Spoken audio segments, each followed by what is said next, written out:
There's a moment, and nobody warns you about it, where you log into your account and the number starts with a 1 followed by 4 zeros.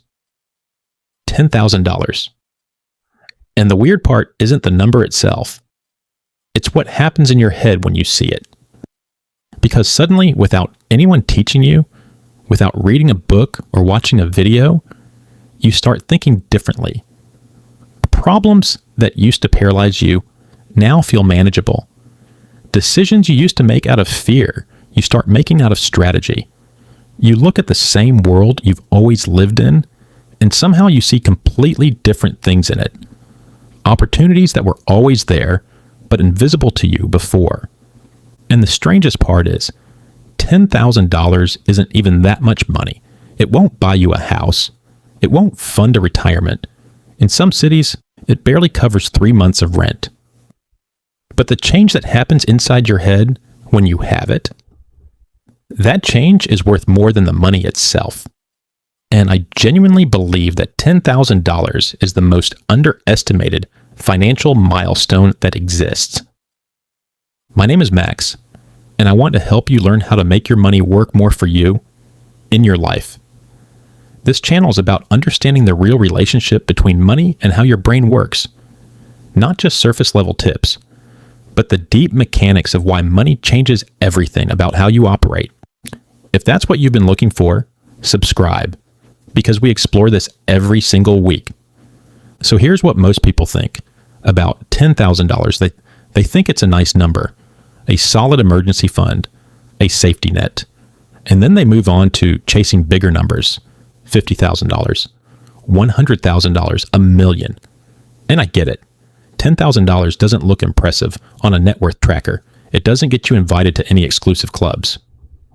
But here's what everyone overlooks. $10,000 isn't about the balance. It's about the crossing. It's the first time most people experience what it feels like to have real financial margin. And that experience rewires your decision-making in a way that no amount of financial education ever can. Think about it this way. Before you had $10,000, every financial decision in your life was made under a kind of invisible pressure, like trying to play chess while someone is shaking the table. You might know the right move, but the constant vibration of financial stress makes it nearly impossible to execute. You're reactive, not strategic. You're grabbing at pieces, not planning 3 moves ahead. Your brain knows what you should do, but your nervous system keeps overriding it. $10,000 is the moment the table stops shaking. Let me explain this with an analogy that I think makes it really click. Imagine you've been swimming in the ocean for hours. No boat, no land in sight. Just you and water in every direction. Every ounce of your energy goes to one thing, keeping your head above water. You're not thinking about where to swim. You're not navigating. You're just surviving, stroke by stroke, breath by breath. Your entire cognitive capacity is consumed by the most basic task. Don't drown. Now imagine your feet touch something.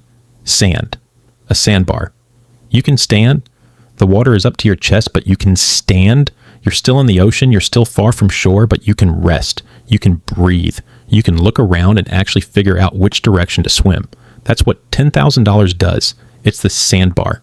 You're not on dry land yet, but you're no longer drowning. And the cognitive difference between drowning and standing, even in chest-deep water, changes everything. But here's where it gets really interesting. The brain science behind this is something I think everyone should understand, because it explains so many of the financial decisions you've made that you later regretted. There's a concept in neuroscience called the window of tolerance, originally developed by Dr. Dan Siegel. It describes the zone of emotional and cognitive functioning where you can think clearly, regulate your emotions, and make rational decisions. When you're inside your window, you're effective. When you're pushed outside it by stress, fear, or chronic anxiety, your brain flips into either hyperarousal, where you're reactive and impulsive, or hypoarousal, where you shut down and avoid. Financial stress, the chronic kind that comes from living without a cushion, pushes you outside your window of tolerance almost permanently. You're not making bad decisions because you're bad with money. You're making bad decisions because your nervous system is dysregulated by constant financial threat. And a dysregulated nervous system can't plan, can't delay gratification, and can't assess risk accurately. Every financial choice gets filtered through a stress response that distorts it. Now here's the key insight. You don't need to become rich to get back inside your window. You just need enough of a buffer that your nervous system stops treating every week as a survival event. And for most people, that number is somewhere around $10,000. Not because $10,000 is magic, but because it represents roughly 2 to 3 months of basic expenses for the average person. And 2 to 3 months of runway is enough for your brain to downshift from emergency mode to planning mode. There's actually a study from Washington University in St. Louis that found something remarkable. They looked at low-income households and found that having even a modest amount of liquid savings, as little as $2,000 to $5,000, was a better predictor of financial well-being than income level. People with lower incomes but some savings reported less financial stress and made better financial decisions than people with higher incomes and no savings. The buffer mattered more than the paycheck. Now scale that up to $10,000. At that level, you're not just surviving unexpected expenses. You're operating from a fundamentally different cognitive baseline. Your brain has the room to consider second-order effects, to think about what a decision means in 6 months, not just today, to weigh trade-offs instead of just reacting to whatever's most urgent. That's not a personality change. That's a computational upgrade, funded by 5 figures in a savings account. I know you may be frustrated because you're not at $10,000 yet, and this feels like telling someone drowning that things get better once they can stand up. But stick with me, because understanding where you're going makes the swim more bearable, and the math might surprise you. Let's say you're starting from $1,000 and you've already got a small emergency fund, and you can save $400 a month. Nothing heroic. Maybe you've cut some subscriptions, you're cooking more, you've optimized a bill or two. At $400 a month, you cross $10,000 in about 22 months, under 2 years. And if you're aggressive, if you can push it to $600 a month by picking up overtime, freelancing, or selling things you don't use, you're there in 15 months. Now here's where the math gets fun. Once you hit $10,000, let's say you keep saving $400 a month and you start investing it in an index fund, averaging 8% annual returns. By month 36, 3 years from when you started, you're at about $21,000. By year 5, roughly $38,000. By year 7, approximately $58,000. And by year 10, you're sitting on about $93,000. And look at that progression. The first $10,000 took 22 months. The next $10,000 took about 14 months because compounding kicked in. The one after that took roughly 11 months. Every milestone arrives faster than the last. It's like a video game where each level takes less time than the previous one, except in video games, they get harder. In investing, they get easier. The difficulty curve is inverted. And the hardest level, the one you're on right now, is the first one. You're probably wondering, why does everyone keep saying the first one is the hardest? And it's not just about the math. It's about the effort to reward ratio. Right now, you're doing 100% of the work, and compounding is contributing almost nothing. It's all muscle, it's all discipline, it's all you pushing a boulder uphill and wondering if it's worth it. But that effort is building something the numbers don't capture. And this is the part most people miss. The real transformation at $10,000 isn't the account balance. It's the operating system upgrade that happened inside you on the way there. Because saving $10,000, especially when you've never done it before, requires you to fundamentally change how you relate to money and to yourself. You had to build a system, even a simple one. Transfer this much on payday. Don't touch this account. Review spending on Sundays. Whatever it was, you created structure where there was none. You had to develop what psychologists call future self-continuity, the ability to feel connected to and invested in a version of yourself that doesn't exist yet. Most people have weak future self-continuity. They treat their future self like a stranger. someone else's problem. But you sacrificed present comfort for that person over and over for months. And now that person is starting to show up. You also built emotional tolerance. You sat through months where nothing exciting happened, where the number barely moved, where everyone around you seemed to be enjoying money you were choosing to save. That patience, the ability to tolerate discomfort in service of a goal, is one of the strongest predictors of success in virtually every domain. And you built it not in a seminar or a self-help book. You built it in the trenches, one boring month at a time. And here's what I find most powerful about this. You probably didn't notice the change while it was happening. It's like getting stronger at the gym. You don't feel different on any individual Tuesday, but then one day you pick up something heavy and it's lighter than it used to be, and you realize, oh, I've changed. The same thing happens with money. You don't feel the identity shift in any single week of saving. But then one day an unexpected expense hits and you handle it without panic, or an opportunity appears and you can actually act on it. And you realize, I'm not the same person I was 18 months ago. The evidence of the change arrives after the change has already happened. That patience, that system, that connection to your future self, that's the real $10,000. The money is just evidence it happened. Now let me show you what this new thinking looks like in the real world, because the changes are immediate and tangible. Your company goes through restructuring and your position is at risk. Before $10,000, this was a full-body panic, sleepless nights, desperate LinkedIn activity, accepting the first job offer that came along, even if it was a step down.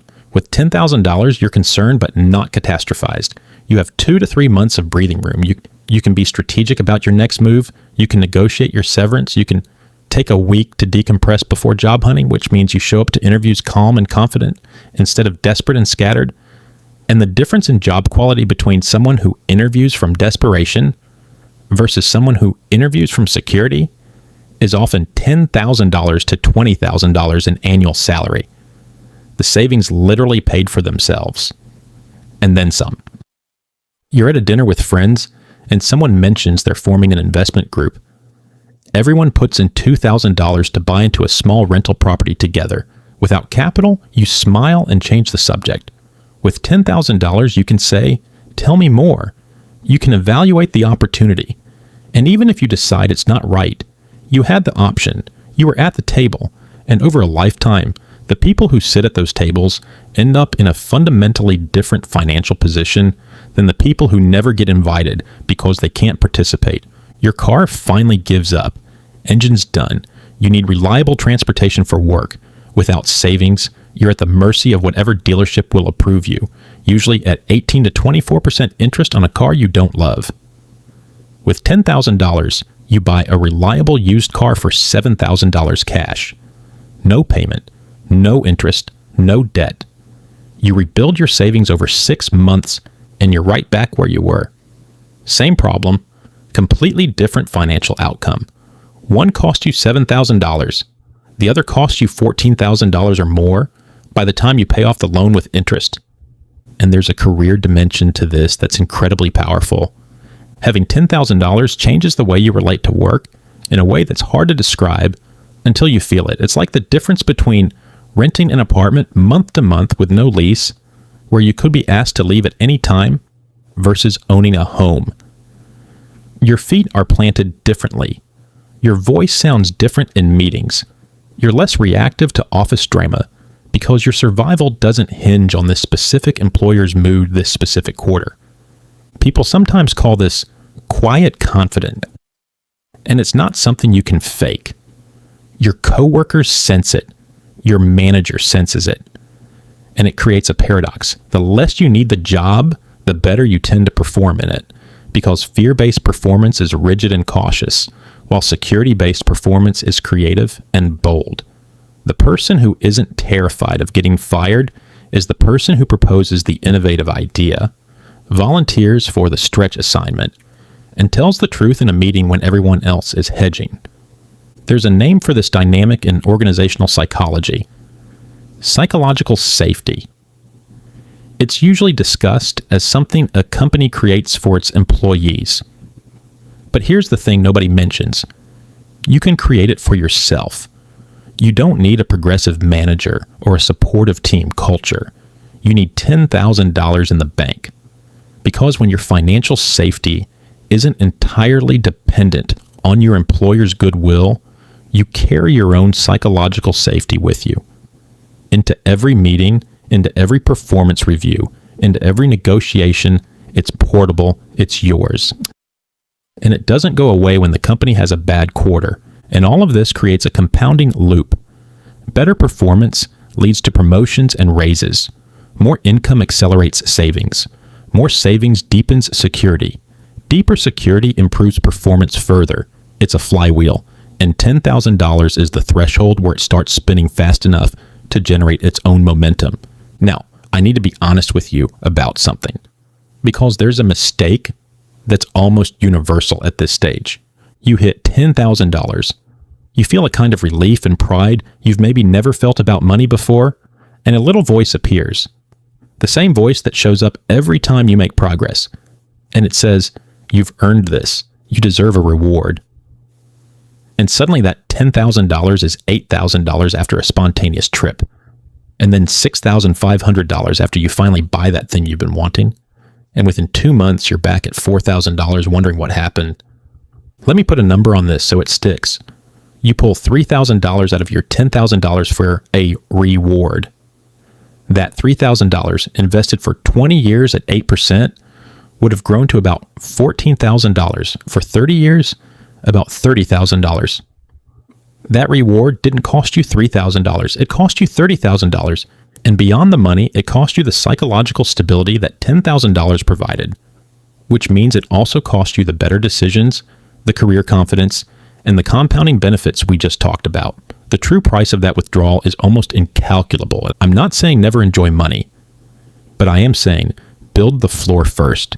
Get to $10,000 and let it become your new baseline. The number you never drop below. If you want to spend more, earn more. If you want to treat yourself, do it with money above the floor, not below it. That's not deprivation, that's architecture. You're building a foundation, and foundations are the one thing in a house you never remodel. So here's how I want you to think about all of this. $10,000 is not a lot of money in the grand scheme of building wealth. It's not the finish line. It's not even the halfway point. But it is the point where your brain changes, where you go from surviving to thinking, from reacting to choosing, from hoping things work out to actually building something that compounds. And I know the journey to $10,000 can feel impossibly long from where you're standing. I know that $400 a month feels like it barely moves the needle. I know that the progress is slow and boring and unglamorous, and everything in your culture is telling you to spend now and worry later. But here's what I want you to hold on to. The person who has $10,000 saved doesn't just have money. They have a brain that works differently. They see opportunities where they used to see obstacles. They make choices where they used to make reactions. They have options where they used to have traps. And that version of you isn't some far-off fantasy. It's 15 to 22 months of consistency away from right now. That's it. That's the whole distance, not a decade, not a lifetime. A year and a half of doing something slightly uncomfortable and watching it compound into someone new. So start the transfer. Build the floor. And pay attention to what happens in your head as the number grows. Because the money is great. It solves problems. It creates options. It buys time. But the mind it builds, the way it teaches you to think in trade-offs instead of impulses, in decades instead of weekends, in choices instead of reactions, that's the real fortune. And it starts at $10,000.